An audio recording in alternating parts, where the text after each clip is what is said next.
Hello. अशा प्रकारे मेहंदी भिजवून केसांना लावलीत ना, तर तुमचे केस अजिबात गळणार नाहीत आणि केस पांढरेही होणार नाहीत. तर चला बघूया मेहंदी भिजवण्याच्या टिप्स. सर्वात प्रथम पाणी गरम करायला ठेवायचं. त्यामध्ये 4 चमचे चहा पावडर टाकायची. तुमच्याकडे जी अवेलेबल असेल ती तुम्ही टाकू शकतात. चांगलं पाणी उकळल्यावर त्यामध्ये मी 1 चमचा कॉफी पावडर टाकते. तुमच्याकडे जी असेल ती तुम्ही टाका. पाण्याला चांगला लाल कलर येतो. हे बघा.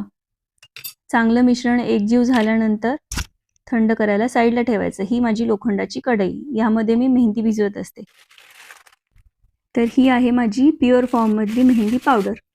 तुम्हीही घेताना प्युअर फॉर्ममधलीच घेत जा. कुठल्याही प्रकारचं केमिकल मिश्रित घेत नका जाऊ. तुम्हाला ऑनलाईनही मिळू शकतील.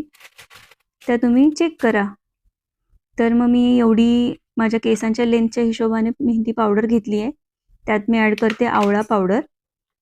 आवळा पावडर आहे जवळपास 1 चमचा. नंतर मी ॲड केलं आहे जास्वंद पावडर. हे बघा. हे सर्व आपल्या ह्या सर्वांनी आपल्या केसांना खूप सारं पोषण मिळतं. ही आहे ब्राह्मी पावडर.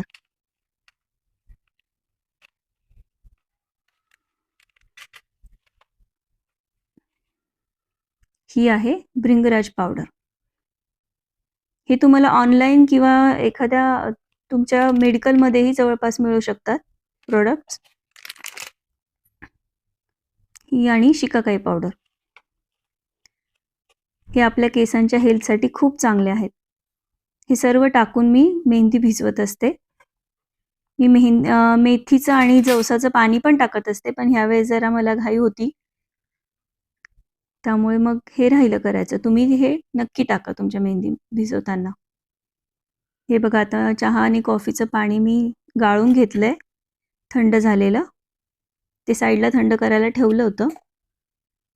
आता ह्यामध्ये मी व्यवस्थित मेहंदी भिजवून घेते. आता ही रात्रभर ठेवायची आहे भिजवायला. जवळपास 4 ते 5 तास ठेवली पाहिजे कमीत कमी. जर तुमचे केस ड्राय असतील ना, तर मेहंदी लावताना आहे ना 1 चमचा दही किंवा मग कॅस्टर ऑइल पण तुम्ही ॲड करू शकता. हे बघा, आता मेहंदी भिजवून झाली आहे.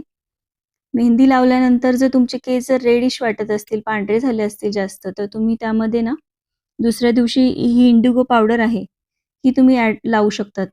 पण मेहंदीवर ही लावली तर त्याचा चांगला इफेक्ट होतो. केस छान काळे होतात. तर अशा ह्या टिप्स आहेत, तर तुम्ही वापरून नक्की बघा.